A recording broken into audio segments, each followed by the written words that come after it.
Yesu ashimwe. Nashaka kubaza batubwiye ko hariho ko abantu bose abagenzi bose arabafasha baratubwira yuko hariho umufasha akwiriye. Ikibazo canje ni iki? Ni gute umuntu yomenya yuko uyo akwiriye? Yesu ashimwe. Jenny Toilette. Hama ikibazo canje ni est-ce que nk'aba jeune mu myaka yacu bon mu bivanye naho birarekuriwe yuko dushobora kugira des relations ituzi par rapport mwebwe igihe nimwatubwiye igihe mwabitanguriye ko vu ko bamwe mufise amatémoignage atandukanye est-ce que turashobora kuba mu ma relation nubwo tutaba turagera mu gihe cyo kubaka tout en espérant yuko uwo muntu turiko turajana dushobora gushika ku kintu cya kure genre kuri projet ya mariage. Merci. Kiratomoye ikibazo. Okay, hari undi muntu yashaka microphone hano ikibazo. Jengo bambaze ikibazo. Nk'ubu mutangiye ubugenzi n'umuntu surtout w'umuhungu mukagiranira ubugenzi akanabigusubiriramo canke mukobwa akavuga ati je nshaka ko tuba abagenzi point. Hama au fur et à mesure bacusanga uramukunze mu mutima. Hama yarakubwiye ati note bien turabagenzi. Hama nawe ugaca umukunda mu mutima. Muri uwo mwanya woca ukora iki? Imana ibahezegere. Amen. Reka dusubize microphone hano kugira ngo ivyo bibazo bitatu bibanze vyishugwe, abandi muraza kuca muzana ubupapuro n'aya ma message turayarindiriye. Karibu pastor. Bande babarijwe ikibazo kijya cyambere cyane gute umuntu yomenya umufasha dukwiranye. Ni ikibazo ciza kandi naye niyatanze kuko je pas ntaco nabivuze ko gusa nakishijemo mvuga nti ya une capacité de pouvoir kumenya uwo Imana yakugeneye. Ariko nagomba ndabwire mu buzima busanzwe iyo utazi ikintu ucugira gute? Sa? Ni munyeshuri iyo utazi uragira gute? Amukabazande? Sa?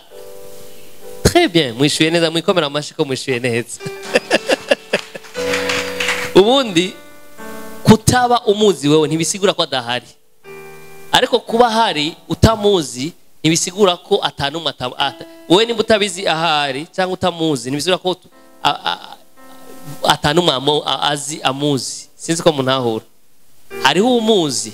Rero habakwiye kubaho ikibazo gikomeye apana ngo gifanya buyuwayi bashokone unatagifanya jokone unafa bolinde yumukoto bata uratangura ende tura nuyu canke nuyu benshi nibwo buzima bayemo abajene ugatangura na Amida mumbabarire navuga amazina y'abantu bari ngaha amugasubira Asumta amugasubira Jamila amugasubira Abibu amugasubira uri muri bolinde yumukoto bata ukazunguruka oya sois humble ntavyuzi amakuru utabizi rondera ubizi nawe ninde twasomye hahandi ubundi projet ya mariage tuwe turabaya egoiste twarafashe projet ya mariage turayiapproprier ndagomba kubwire ko projet ya mariage c'est pas notre projet c'est le projet divin ni projet Imana twebwe turi abo twokwita aba bénéficiaires ariko murabe kuri 18 yamwe twasoma havuga ngo muri version ya français ko anivuga neza ngo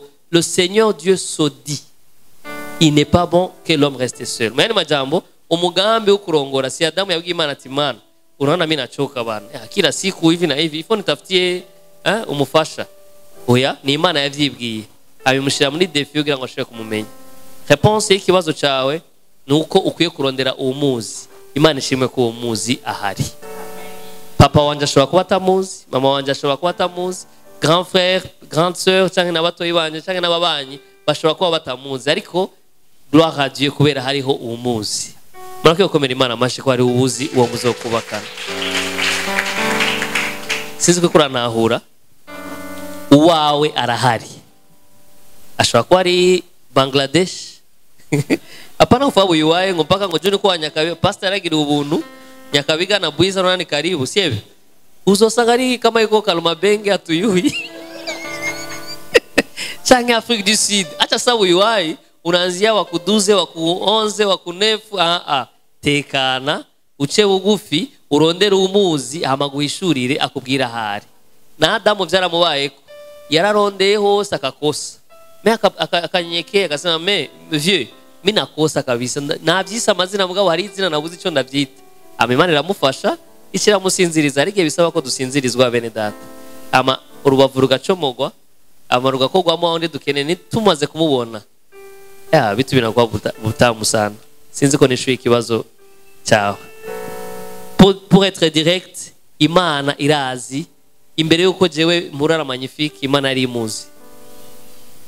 Ariko hariho ama contexte tubamo ugasanga na uyu magnifique twamenyanye avant akya kwingia mu ntahe noneho ndiko ndishura ikibazo.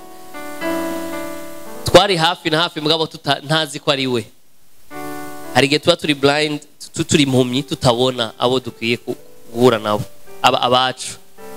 Amugasanga samu yapana kwa masanganya mingi ariko Imana iyo uri umuntu yegera Imana cyane akeneye ko Imana imuhumura amaso iraguhumura ukamubona amaze kumubona ukavuga mu ndimi maze kuvuga mu ndimi n'ibindi bigakurikira. Sinzi ko nishuye ikibazo cyawe. Tuache buyuai, Mungu anajua wako na kwenye iko ikala chini ureke kwigira zubi uja muri Google uja muri Facebook hehe uja muri Facebook ijuru wegera Imana hamizo mukubwira kama ni Jamila kama ni Amida kama ni Amimu kama ni ndazi ko ndiko ndavuga amazina y'abantu batari nga je suis sûr nimugira ikibazo kama ni nani nta kibazo kama ni navuza abakobwa gusa rero kama ni nani Claude bako bana akina yebo bako nta kibazo donc kama ni Taylor kama ni John Cena kama ni nani à l'aise voilà ni bon mugabo washaka ko mba pratique mu bisanzwe we cyabugufi juste ikini nomba no kongera kuri yo réponse Imana iramuzi. 2 la personne référence qui va t'aider à trouver uwo muntu muzokubaka umufasha mu kwiranye ni wowe nyene. Sinzi ko muntahura. Ubundi Adamu ntiyariko ararondera ubundi Adamu yariko arondera yariko arirondera we mu yindi context kuko rubavu yakuwemo Eva bavuye muri Adamu. Sinzi ko muntahura.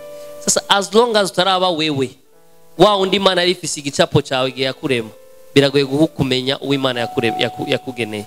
Nico gituma nemvuga ni kugaruka ku Mana ku develop ama relation yacu n'Imana cyane aradufasha kuva muri ya image twafashe itariyo kuko murazi mu gifaransa bavuga ngo l'homme n'est naturellement bon mais c'est la société qui fait quoi qui le corrompt. Société yaratwishe umwana akuriye mu buyenzi nka naka ntarinze kuvuga izina iyo hageze kurongora anatafutaga babibi baye simuseme ba big size banani umwana yakuriye sinzi hehe ari abirondera aba Japone umwana yakuriye mu Nyakabiga muravyumva nawe ngene bica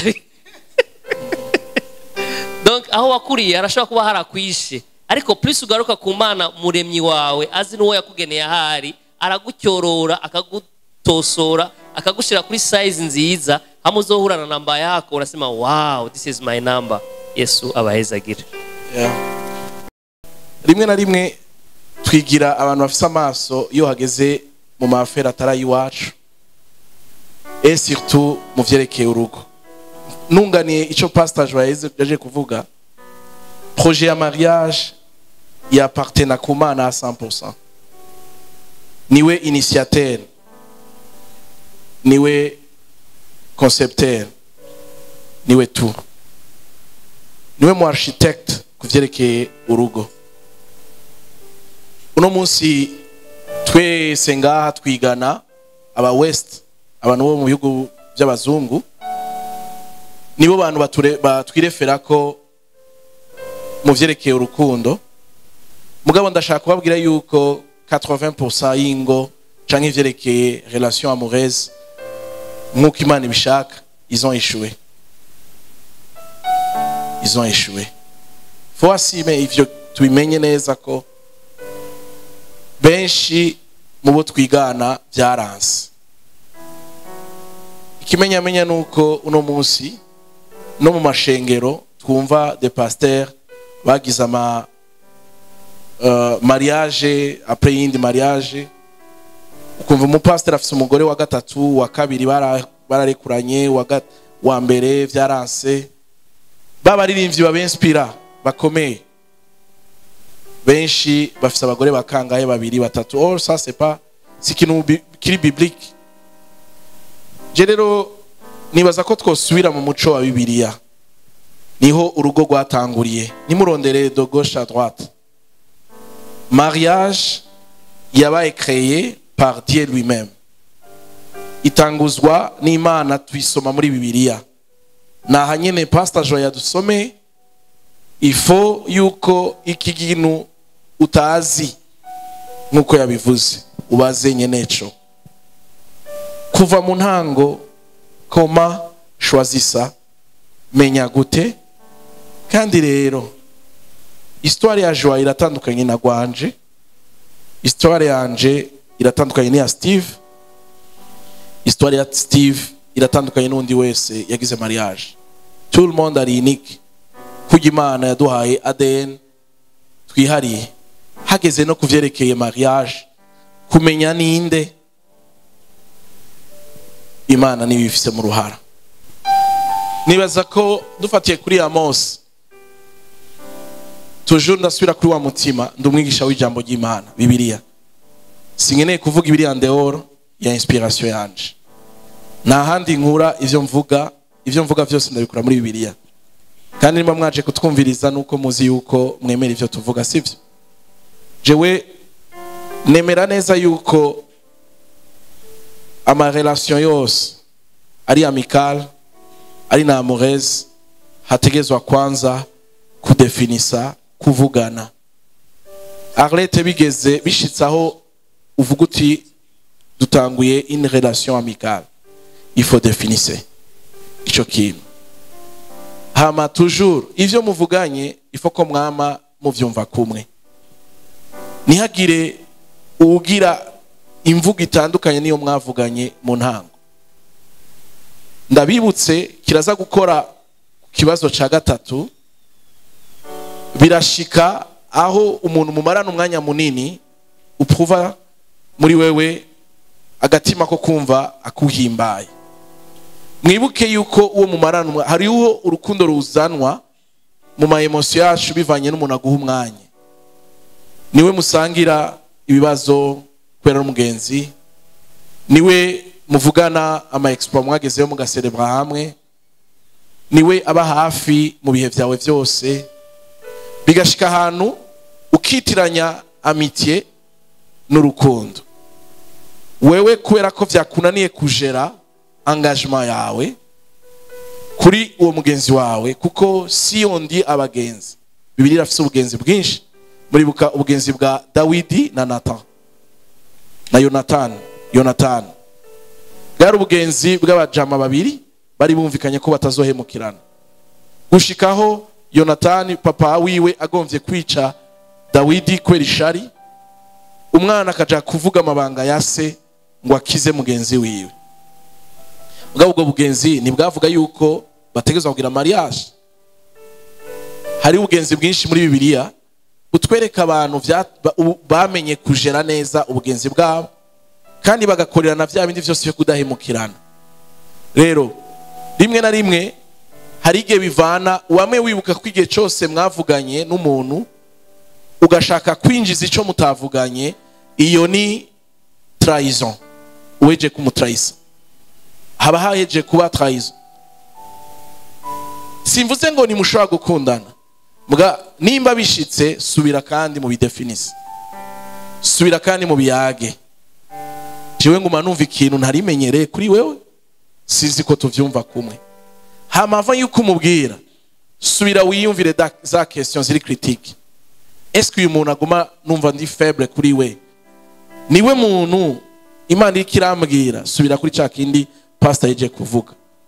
Hama uvugane na nyene projet. Mana urabizi ko nimba niyumva uko niyumva, c'est siri yuko washizemo jewe yuko mwiye kubana n'umuntu tukubaka ugwanje. Mbega niwe subira kuri nyene projet hamu detail mu kumusaba ama directive umvise uri convaincu toujours aho sinja mu detail subira mu bivugane na wa muntu umbwira uti jewe nakubesha nk'umugenzi mfise je sens quelque chose namenyereye peut-être ibizovukaho mwabivuganye toujours ndasubiramo ntimugatrahise ubugenzi bwanyu n'engagement zanyu iba amical canke iba amoureuse je niko ndavyumva. Okay, sinzi ko bagiriye ko yishyura n'ikibazo kigira gatatu. Ibibazo vya mbere birarangiye, hari ibibazo bibiri, kimwe cyarungitswe kuri message kivuga ngo message isanzwe biremewe ko ushobora gukunda umukobwa arenga canke gukunda umuhungu arenga umwe kugira ngo ushobore kumenya ingene wohitamwo. Cyo kibazo baragikomeye amashi. Sinzi ko nogira ko nikigira kabiri. Ikigira kabiri kivuga ngo Imana yaremye Adamu na Eva. Subira ico kibazo numvise ikibazo cya mbere cyavuga ngo biremewe ko ushobora gukunda umukobwa arenga canke gukunda umuhungu arenga umwe kugira ngo ushobore kumenya ingene wohitamwo. Nukuvuga urashobora kubura umuhungu ukagira abakobwa babiri batatu kugira ngo ushobore kuraba uvomerera zose kuko utabuzi uruzokwamakare kujya babivuga. Hanyuma urashobora kubura uri umukobwa ukagira abahungu batatu bane kugira ngo bose umenye ingene ubajera komsa uzoshobore kumenya ukuviriyemwo we. Nibaza ko ari cyo yashatse kubaza. Hanyuma ikibazo kigira kabiri, Imana yaremye Adamu na Eva, ni kuvuga ko umugabo arafise urubavu rwiwe. None ko hari abapfa badafise abafasha, none bapfuye Eva. Okay, bapfuye Eva wewe acaja hehe?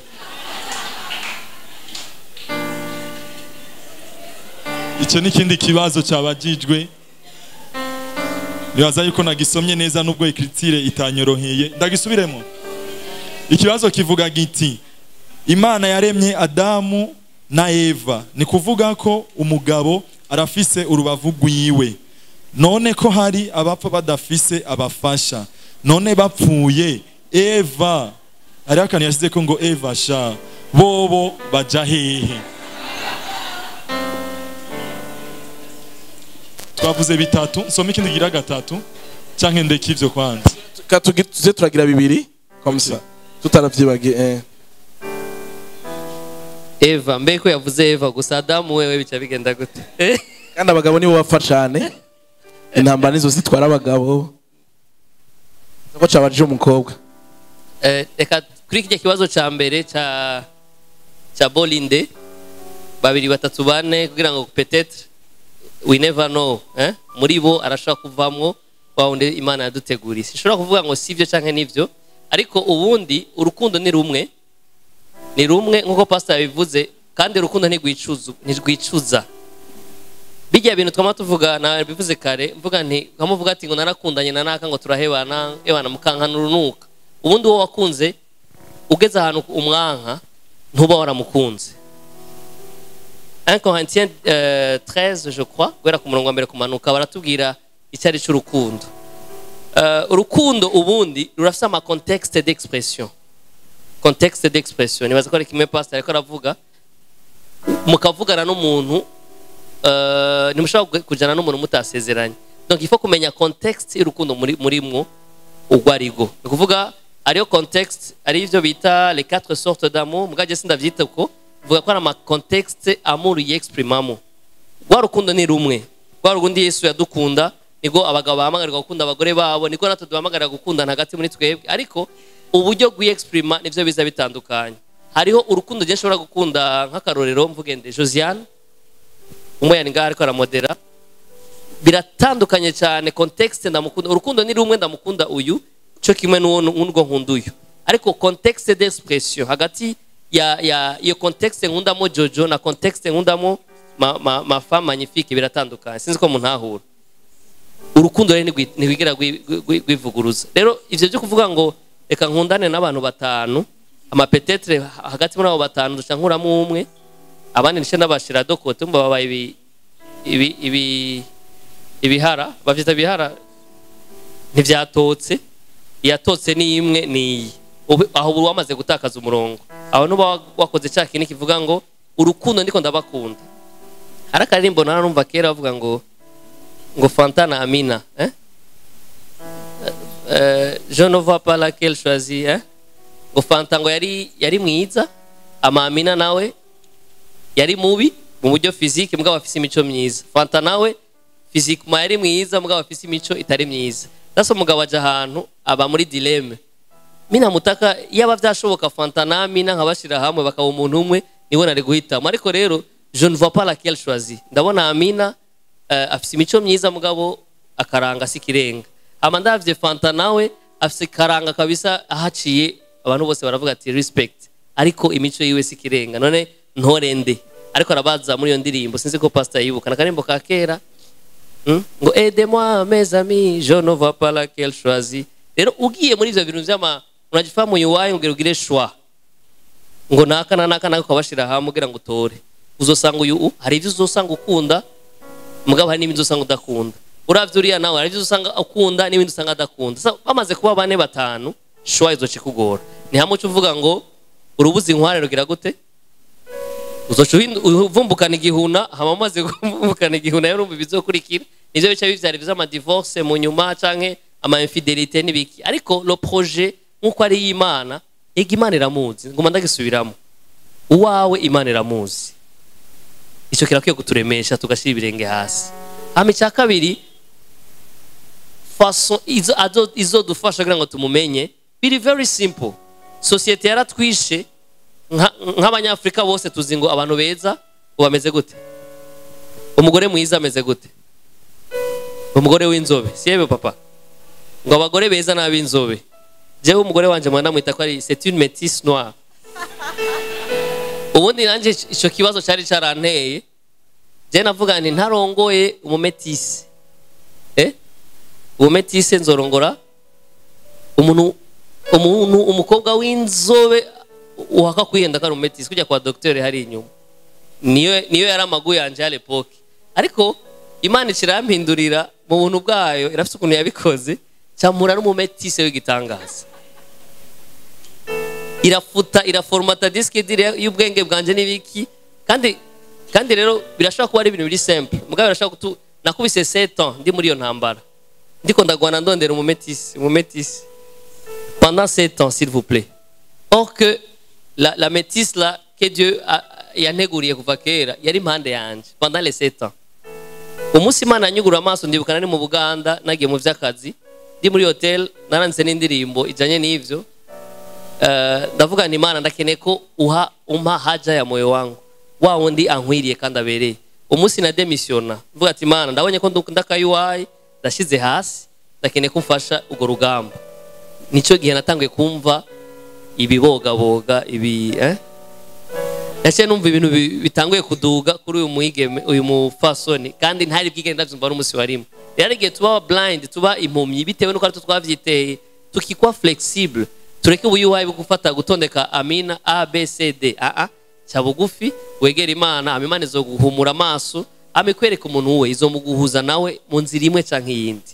Sinzi numva arico novuga par rapport icyo kibazo ca mbere tureke ubuyuwaye ba jeune. Si twe twiremye n'abacu si twe twabaremye. Imana niyo yabaremye. Kandi rero nivyashika tugahura n'ibibazo nk'ivyo nahuye navyo kugira amagu atari meza acha duhenda no mu kugira choix. Imana irafise ukuntu izoduformata ikaduha amagu ya vrai. Nagabo nabwire ngo nimba Imana yaraduhaye gukunda muri twebwe hari ama critère yo gukunda iba yarateguye muri twebwe. Ariko bivana na societe twakuriyemo hari gihe biparangana bikononekara. Ariko ni wagaruka ku Mana nkuko nayivuze la personne référence azogufasha guhitamo kumenya uwawe ni wowe nyene plus uguma usubira itoto ya magu yawe azasubira ku rutonde amusange je narinzi ko ndondera umumetisse kumbe niko nitafutia Mungu yanteguriye bois noire hapa kandi amuel numva merewe neza kandi nguwe neza mu rugo rwanje. Bref twache buyuwayi tuache kabumbu na Mungu juu projet sio yetu, twe turaba associé gusa, turaba beneficiaire. Yes, abahezagira. Kubw'ivyo dutekereze nta mpamvu yo kurondera babiri canke batatu urindi urarondeza umugambi turekera Imana yawutanguje. Yeah, kandi ikindi Steve pastor ariko aravuga nuko muri Bibiliya abubatse tukigira ku buzima bwabo, iki kintu cyo kuvuga ngo mvomerere zose izomera niyo nzo hava namura ko icamwa, ibi ni ibintu ni filozofi yo mwisi n'ubwescro buba mu bantu n'ububeshi n'ubube gito n'ukubura personalite n'ukutaba dinye y'umugabo cyangwa umugore.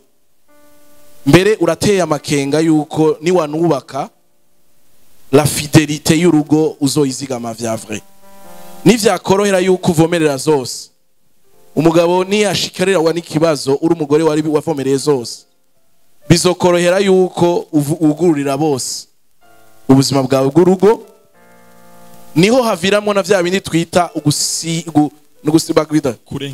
kurenga ibigo, niho haviramwo ama deception, ama infidélité. Si tu n'es pas umuntu ashobora kwasima personalite yawe, engagement yawe yuko mie nikipenda napenda, je uwo mbwiye ego nuyo nyene, ukaba ukeneye kuvomerera zose, aba reka ndababwire urugo sigo rutuma ingeso yacu ihera, ahubwo urugo rurashobora gutuma n'ingeso yenyegezwa ikaba mbi gusumba ukiri n'umujene. Ndabasubiriremo muri Bibiliya nta n'umwe yavomereye zose. Umugabo yubatse urugo rwiza muri Bibiliya tugashima, uhereye kuri ba Isaka ba Aburahamu bama bafise umugore, uno munsi tuvuga ngo ni igisekuruza ca kanaka. Abavomereye zose baheje bavuga ngo vyose n'ubusa, n'abantu nk'aba Salomo. Ku bantu batabizi, Salomo kuba yarafise abagore benshi n'akarorero ka defete, n'akarorero k'icaha, n'akarorero k'umuntu vyananiye. Ndi umwigisha wa Bibiliya, umusiguzi ni igitabo cyo kwidoga cyo kwihana no voilà, merci. Igitabo cy'umusiguzi no kwicuza cyose kivuga ngo vyose n'ubusa, abagore benshi n'ubusa, ahubwo vyaramurishije umutima, ibi nayo bijya n'ubusa. Voilà, ikitari mu karoro kuwa twigishije urugo icarico ntitucigane. Okay, icya kibazo kigira kabiri rero cha wa mu Eva apfa canke wa mu Adamu apfa. Ya reka nyunganira ndabaremeshe bene data, ndabaremeshe ndababwira ngo namba vy'ukuri Imana yaremye kugira ngo ntugire umuhamagaro w'ubusingo. Ndasubiramo, hari abahamagaro Bibiliya avuga mu Bikorino, iyo ni indi teme yuko hari abahamagariwe kutubaka izabo, bavyemanga swat bivanye no muri Bibiliya igihe ca Yesu barabivuze, Yesu ariko arabisigura. Hari abantu uburyo baremwe abaganga barabizi bo bidusigurira gusumba uko baremye, uko bameze, bavukanye ubumuga bivanye n'icaha cahinduye uko umuntu ameze. Hari abantu donatir bavutse ico kibazo bagifise, bishitse tukita yuko abantu bigoye yuko bubaka urwabo, nitwa twihenze. Sindahateba cane kuko sindi umuganga mugabo, kandi hari abantu bafise umuhamagaro uko batubaka izabo mu gukorera Imana bidegemvya, ariko kandi asanga ufise umuhamagaro wo kubaka urwawe ugakorera Imana wubatse urwawe. T'en fais pas. Eva wawe canke Adamu wawe quelque part muhura ufise 25 ans 28 ans, jewe madame twagize mariage mfise 28 ans, ou afise 26 ans, bientôt tu la fête à 14 ans de mariage je crois, 14 ans de mariage, 13 ans de mariage, sorry. Tu as fait 13 ans de mariage. Naho ari umunyakabiga, monde yiwe ni wanje yari tafauti. Ariko Imana yaraduhuje. Koje nari umuntu sinibona nzobandanya ubuzima ngaha kuko nari mfite ingabire z'indimi byanyorohera kugira aventure mu bihugu byose. Numvaga yuko nogira na mariage n'umunyamahanga, ariko Eva wanje yari umurundi kazi, kandi ashimana ko muri 13 ans ni washaka ko tuganira bihagije, atari uyu mwanya uri determiné, uri fixe kutarenza. Uzozenda gucumbira ubugari je nyene nacumvye, hama ateka ifi uzenda gucire ku mayangi. Je suis vraiment béni d'avoir cette fille. Elle est toujours la fille. Avyare bangahe aguma ari fille wanje. Urabona ko la fille de ma bukwe. Okay. Nimugira ingorane abapfa bazopfa, natwe tuzopfa. Ariko naho bopfa bakavuga ngo igisagara cyose abakobwa baheze, hari ikindi gisagara cuzuje abakobwa kizova cimukiraho uri kugira ngo wawe baboneke. Naho pfa abagabo bose ngo urugamba rwabamaze, ari abahungu ikindi gihugu cababitse bazova baza gukurondera akazi aho uri bakubera umugabo. Nimugira ingorane. Okay, turashaka kubakomera amashyi kuje bazo bimaze kwishurwa. No kuvuga ngo Eva wawe Adamu wawe atenda fasi. Iyo ikibazo kimwe kiri mu rurimi rw'igifaransa avuga ngo étant donné connaît quoi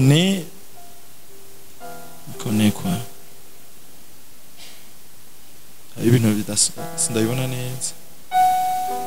Ah, ok. Étant donné qu'on est dans une relation amicale, ton ami t'avoue ses sentiments et tu te rends compte que tu ressens rien pour cette personne. Que doit-on faire? A. Dois-je accepter? B. Serais-je obligé de blesser cette personne par ma vérité tout en sachant que notre amitié va se gâcher après?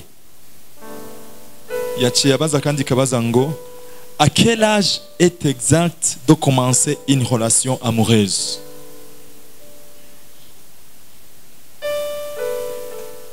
No banza nkareka ico kwanza. Haleluya. Imana ishimwe. Nukuri ndumva tutogenda kure y'ivyo abafasha bacu cyangwa abapastori bacu bamye baravuga. Icambere na mbere je uko numva ico kibazo nukuri ugambere habaho kwanza imigenderanire ya wewe uba ufitaniye n'Imana. Amen. Nkuko Pastor Joy yavuze, urugo rwose ruva ku Mana, si urugo wiha, oya n'urugo ruva ku Mana. Nishuye question A kuri ki Papa Steve yajeje kuvuga, yavuze ngo eske wo kwemerera uwo muntu kandi wewe ataco uri kurumva, wo mwemerera gute kandi ataco uri kurumva? Pastor yavuze neza, abantu babiri ntibashobora gufatanya urugendo rumwe batavuganye. None twebwe nk'abakristo tuvuganira he? Tuvuganira ku mavi tubaza Imana, sivyo?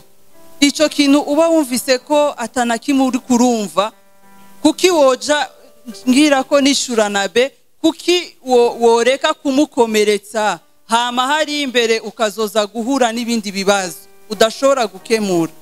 Pastor niwe yavuze neza ngo mariage n'urugo rufise umuryango umwe atagusohoka.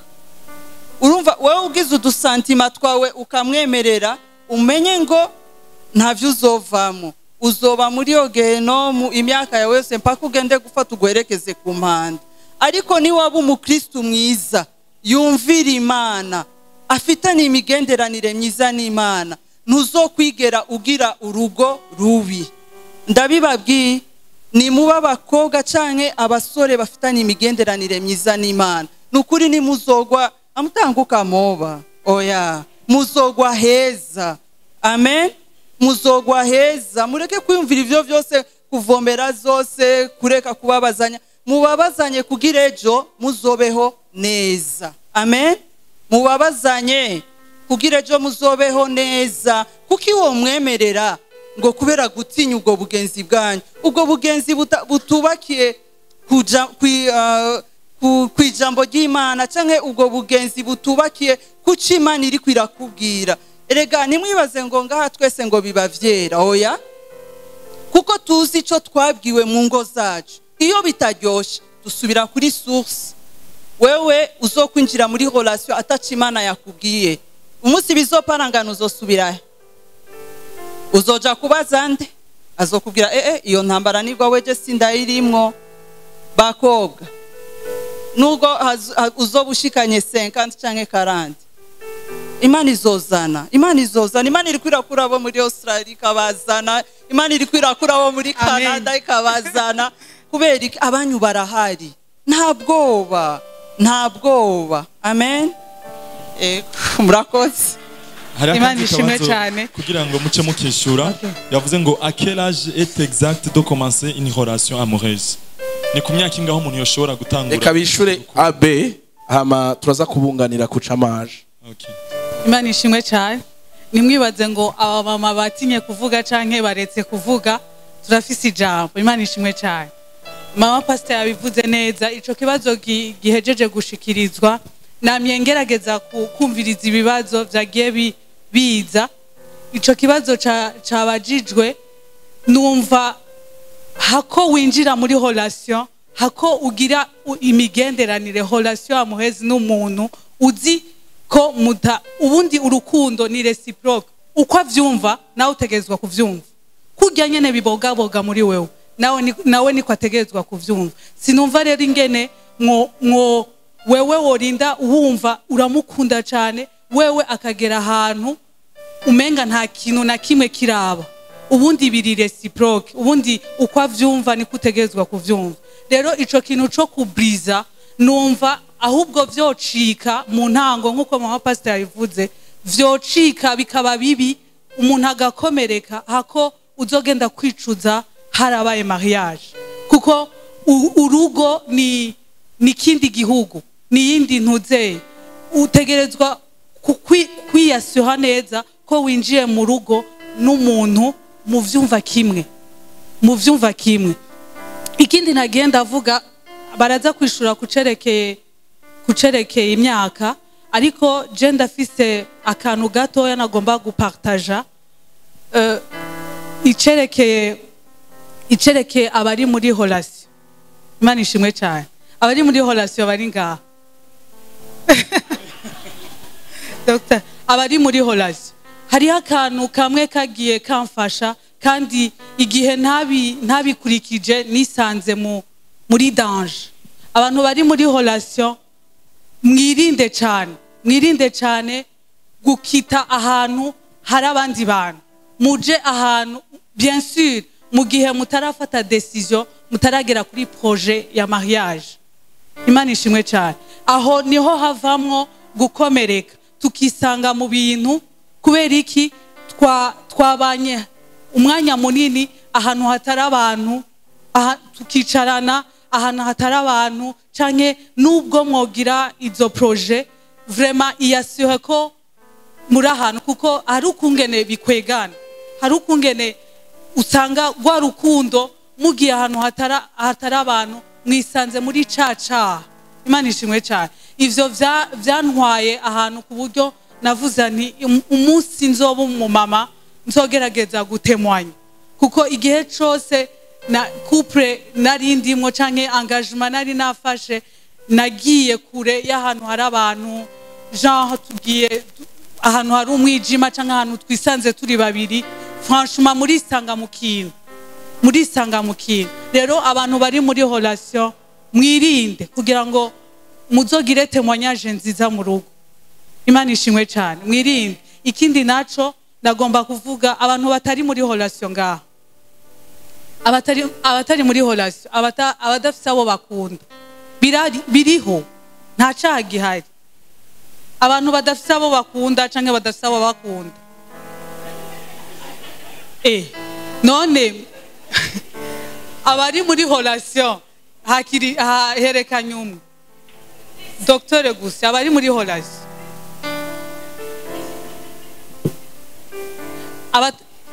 abatari muri relation abadafise abo bakunda abadafise abo bakunda ni bandi nta cyaha gihari nagomba ndakubwire wowe uri ngaha utari muri relation nta cyaha urakora uvyumve neza kuba udafise ugukunda canke kuba udafise ukunda nta cyaha kirabamo ariko egera cyane Imana gira relation cyane n'Imana wumva iciri kurakubwira hama gutyo niyo izogutorera uwo wewe wifuza nazaguza Imana ibahezagire. Okay, hari utubazo ngomba nsomere rimwe kugira ngo cyo turangiza n'ibibazo hanyuma nsabe abari hariya mu batuzanira ico dusangira babizane komsa mu kubizana cyo ndiko ndasoma utubazo baza kuvyishura deja turiko turasangira nibaza ko ari sawa pastor. Okay, hari kibazo nagomba kubaca bafatanya n'ikinye cyo ca ryari imyaka umuntu yotanguramwo relation amoureuse yabaje avuga ngo mbega biremewe yuko umuntu yotangura relation amoureuse atakazi agira ku muhungu ni vyiza ko umuntu yotangura relation amoureuse atakazi afise ico kirajana cyane nico c'imyaka. Hari n'ikindi kibazo kigomba gusa nico. Shalom, nashaka kubaza iyo ukijijwe ariko uwo mukundana muriko mutegura kugira mariage adakijijwe uca ubigenza gute biremewe? Cyo n'ikindi kibazo naza ko ari bibazo vyoroshe biko birumvikana. Hanyuma ikindi kibazo akandi kibazo mborumenga kari kameze ukuntu reka katuvugane nivyo. Okay, katunyarutsa mumve. Haleluya. Mugira amaboko goye. Okay, nutayadugije tuvuga ngo ari muri relation ndabasabe basi mugire effort muduza amaboko. Mugire effort muduza amaboko s'il vous plaît. Twabatumiye muraza muduze basi n'amaboko. Merci. Okay. Nashaka juste kuvuga imyaka Bibiliya ni determina how old umuntu ategezwa kuba afise kuba yo kwinjira muri relation amoureuse. Jewe nagize mariage mfise 28 ans. Mwari mfise ngahe? 35 ans. Il a fait 35 ans. Wari ufise ngahe? Wari ufise ngahe? Wagize mariage mfise imyaka ngahe? Il a fait 23 ans ou il a fait 26 ans? Novuga abandi nkaja ku papa babubatse ngaha sinje mu madetail. Nsabe iki tucunganishe hamwe nibiki reka tukibaze muri faso n'iryari tubona ko umuntu akuze akwiye awushitse kugira ngo yinjire muri relation yo kubakugwiwe. Nsabe Dr Tistu mumuhe microphone vuga ibintu nka bingahe bigaragaza ko umuntu hageze ko yinjira muri relation. Voilà. Ko ari muri relation. Shalom. Nibaza ko ibintu byotuma tumenya ko hageze ko tuja muri relation amoureuse ni hanini ibintu bitatu ni bine mu gatatu turabisangiye muri kote zose. Icambere ni maturité spirituelle. Maturité spirituelle. Cha kabiri ni maturité morale. Maturité morale. Cha gatatu ni maturité financière. Financière. Hama chaba ikindi rero ku muhungu est-ce que wewe uri capable kufata ikibanza cha Yesu nka Yesu kwisengero fata ikibanza cy'uburongozi kuri yo muntu nka kujya birivuga ati umugabo ameze nka Yesu. Ephésiens chapitre 5 verset de 21 jusqu'à 33. Ama ku mukobwa icakani cyakiza est-ce que wowe wumva uri capable kwisumeta kuri yo muntu ugomba wemerere ko mubana? Voilà. Nibaza ko acishuye nibiraba imyaka kuko umwana w'ibujumbura arashobora kugira mariage ya 40 mu gihe uw'Igitega yavukiye Makebuko canke Bukirasazi yogira mariage afise 19 ans 21 ans, n'est-ce pas vrai? Kandi akubaka urugo rugakomera. Aha turashobora kubaka kuri 35 ans mu gihe dufise abapasiteri b'abagenzi usanga yaragize mariage ari umugabo afise aro twigeze kuvugana avuga ko yagize mariage afise 20 ans. Mbega ni imyaka ego ntitwovuga ko imyaka tweshira kure cyane mugabo ibi bikomeye nivyo bije imbere. Icambe n'icimwemo ubuzima bw'uwo muntu bw'imwemo buhagaze gute, afitaniye imigenderanire n'Imana. Mbega numwizigirwa n'Imana yiwe kuko ubwizigwa azobukenera mu rugo.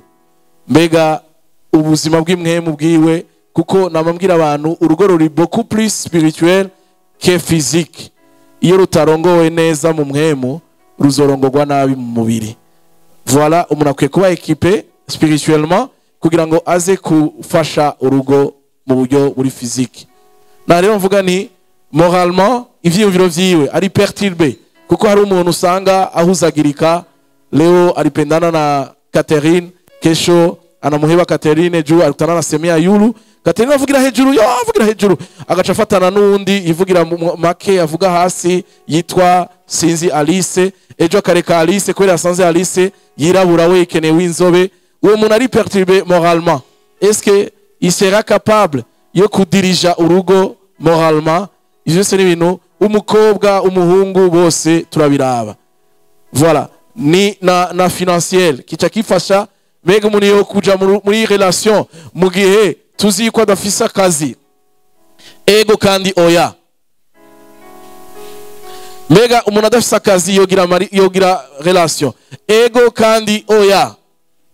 Ego yoja muri relation kubera ko ari ivyo bindi vyose twavuze arabifise me ari karabosa n'umuntu kuko uko tudefinisa akazi biratandukanye. Hari abantu ivyo bita akazi ni ikintu petete kikiboneka ko cinjiza amahera mugabo arafisa kandi kazi akora katareko karinjiza ariko kandi n'umukozi. Abo bantu baba bosser et surtout ku muhungu niho twavuga ico kibazo kuko turabizi yuko umuhungu icajejwe ni provision n'umuntu ari wategeza kwisharja n'amabezi yo muhira nk'umugabo. Rero ko yari umugabo ari wajejwe ivy'urugo iyo adafise akazi akaba afise akaba ari abo twari kumwe dimanche narigisha vya travail akaba ari umuntu w'ikigaba umuntu ajyama akarindira yuko ajya ivyo bamuhaye. Umuntu atayeforo nimwe ari karagira yo kurondera akazi canke yo gukrea akazi. Umuntu niyo akaronse agaheba kubera ko kamubuza ivyo ashaka nta eforo nimwe iri kiraba. Uyo muntu oya ntakwiye kuja muri relation. Mtoto wa watatamuwa azomwicisha inzara. Uyo muntu ndi pasteur ikintu cambe nca ndamubwira winjiye mu bigumbagumba n'ibishobisho niharagera kuko twavuze ikintu ca financier ikintu ca finance. Ndabasabe bene data bahungu muri ngaha kimwe mu bigaragaza yuko hageze si imyaka ni lo spirituel yawe ni lo moral yawe ariko na financier n'ama finance ni gute ujera amahera make ufise. Mbega iyo uronse usha wibuka yuko umaze iminsi utaja muri cafe gourmand utwuronse twose ugaca dufungura ukaduheza muri cafe gourmand. Iyo waronse amahera uca wibuka yuko ukeneye sketch nziza wambara canke uri umuntu w'imigambi kuko ivyo bintu bigatwara amahera yawe nivyo bizosiyo bigatwara amahera yawe uri mu rugo. Nutaba amaso umukobwa wandi uzomwicisha inzara urazotuma umukobwa w'umugore w'abandi anaguhunga. Voilà, naho ego na oya. Iyo usanze umuntu mwabandanije urugendo mugomba kugira kuri projet ya mariage adakijijwe obigenza gute? Urabandanya cyangwa urareka? Ahubwo jewe nkondana pourquoi winjiye muri relation utarabanza kwibaza ikibazo cyuko akijijwe cyangwa adakijijwe. Ni ryari tuja muri relation? Ni gihe twabanje kwibaza ikibazo lo spirituel. Uyu muntu arizera Yesu mwami n'umukiza w'ubugingo bwiwe. Uyu muntu yizera ko Bibiliya yahumetswe n'Imana. Uyu muntu arareponda ku kibazo kivuga ngo ubutumwa bwiza ni iki? Arazi kudefinisa ce que c'est l'évangile. Uyu muntu yarizeye l'évangile, yarabatijwe mu mazi menshi. Uyu muntu afite ishengero rimubazwa aribaza canke arikuriramo iyo adafise famille y'imwemu atari karaserva atari karamenya atari karagaburirwa adatahura ce que c'est l'évangile. Ico yo kwitwa cyose nawe bari umukirisu ataragurika aja mu mashengero yose wa wundi yo kuri YouTube ni wiki that person live muhunge kuko iyo ni danger zo gusambura.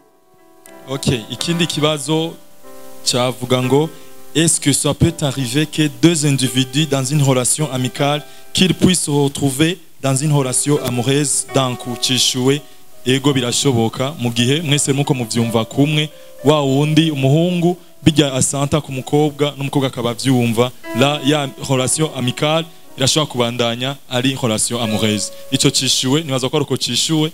Hanyuma ikindi kibazo ca nyuma cyabajijwe ngo est-ce qu'on peut s'entendre bien avec un gars ou une fille jusqu'à dire c'est elle ou lui, umufasha ou umufasha kazi mwiza, genre jusqu'à être convaincu et que par après ça dérape, on trouve que c'était que illusion.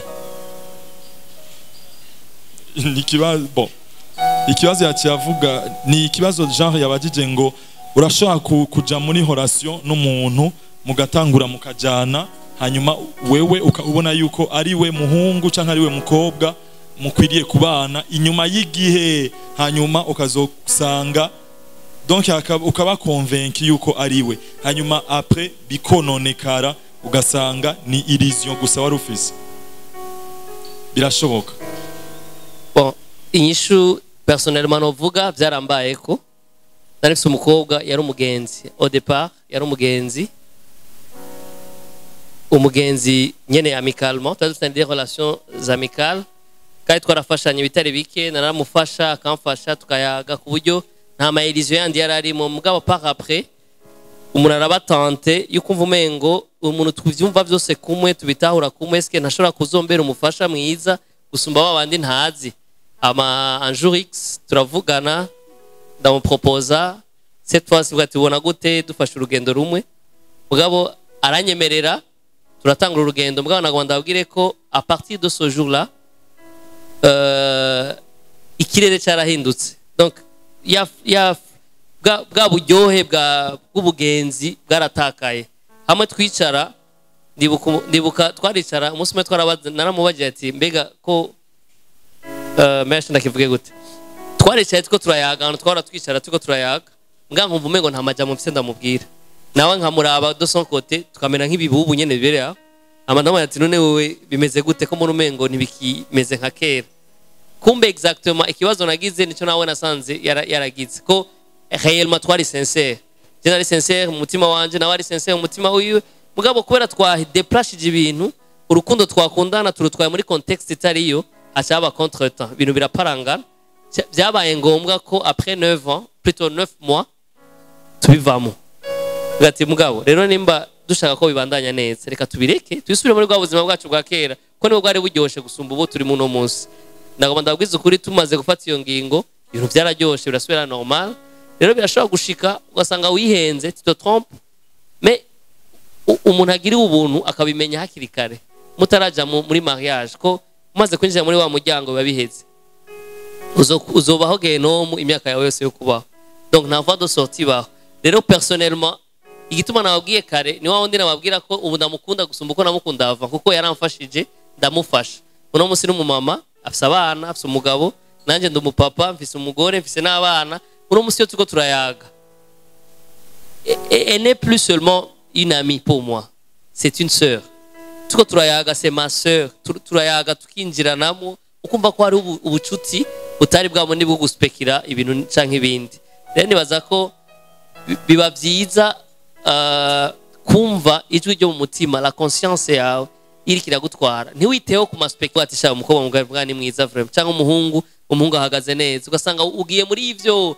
ariko umutima wawe conscience yawe kirakubwira ibindi bitandukanye n'ivyo rero hakurindira ko bishika kure ni vyiza ko ubivamo hakiri kare mukabandanya ubugenzi busanzwe ama igihe gikwiye gishitse Imana ikaguhuza n'umuntu wa vrai ama mugahura nkuko twahuye n'umupfasoni ngaha nukuri ndaguwe neza nawe ne muranda mushingira nayo ati warakoze wa munsi twabivamo Imana ariko irantegurira kugira ngo muhure n'ikirezi nk'iki kugira ngo ngubwe neza mu jambo rimwe nawe akanshingira naye ku ruhande rwiwe rero birashika tukihenda turabantu ariko Imana irahari kugira ngo tuyobore dusubize ku murongo mwiza rero plus tugira relation nziza n'Imana biratworohera kumva ko umutima niko na danser mu contretemps niko na danser mu rythme yesiyo yeyo hamukagaruka je byanafashe umwanya wo kubivamo ko navuga ati none nimba uyu atari we ko ari we ariko ndiyumvamo bitariko birapasa nkuko ndabishaka reka re ntekereze ntangura gukoresha ama filosofi yanje n'ubwenge bwanje ndabishira mu bwenge kumbe Imana umunsi umwe mbwira iti it's not about you, it's not your own project, it's mine.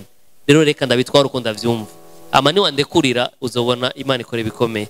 Rero tubirekurira Imana tuyikurikire nk'impumyi amezo tuyoboraho iduhuze n'abantu bo abantu batazodutrayisa mu buzima ariko bazodufasha kubandanya jusqu'au bout. Biraryoshe, ça fait 14 ans presque 13 ans wumva gute uno munsi. Voilà, donc urugo ruryoshe gubatswe n'Imana vy'ukuri. Nanje ça fait combien d'années? Tumaze hafi imyaka 5 tugendana nk'umugabo n'umugore ntababesha du jour au jour. Nama numva umengo magnifique, elle est toujours magnifique. Isaha ku isaha nigihe vyavuruganye ndamuraba nkumva ari ubundi buzima ndiko ndamusomamo busumba bwa bundi bwo kwara umugore wanje gusa munumva ko ari jewe kujya ko umuntu adashobora gufata ngo yikubite ngo yibabaze ngo ati non je peux rien faire kiyo mugira nabo uyu muntu kubera iki ndumva ko ari jewe n'ubuzima bwanje ariko abandi mu gihe atari wewe wa vrai biroroha kutafuta Jamila kule Buyenzi wala wapi ugasanga ugiye muri infidelité n'ibindi yes abahezagira.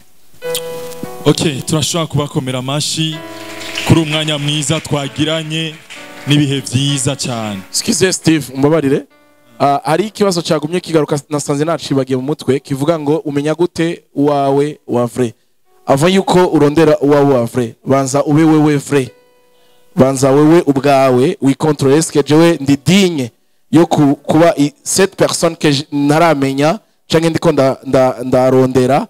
Before you search a right person, you have to be the right person. Before you look after une certaine personne, uvuga uti winiwe nkene ko tumarana ubuzima bwanje. Mbega wowe uri digne yiwe. Voilà, naho rero bica bigufasha uri umuhungu cyangwa umukobwa. Kumenya ngo je me prépare en conséquence. Yuko uyu muntu azontrouver na jewe nari digne kubana nawe.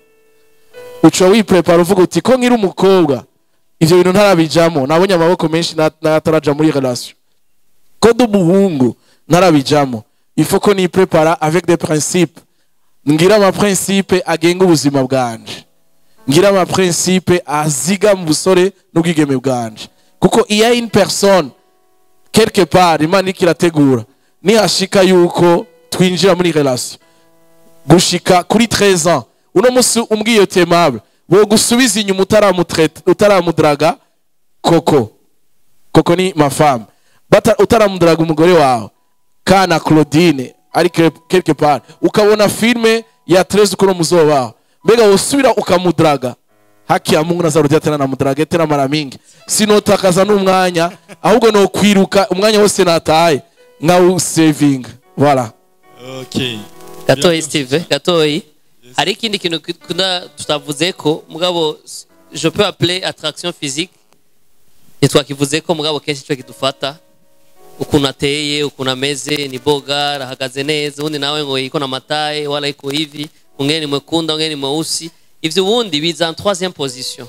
La première position avant que tu wambara uwo mubiri wowe uri mpemu ifise umushaha iba mu mubiri rero ibiboneka sivyo bikwiye kudirija no relation cyangwa nos sentiments notre vie spirituelle d'abord ni naco gituma bica bigaruka guha sense ubucuti bwacu n'Imana gusumba ikindi kintu cyose kuko niyo yonyene ishobora kutwajusta spirituellement ikaduha kuba babantu bo la personne qu'il faut kugira ngo ibikunde ko duhura n'abantu n'abandi bantu bo.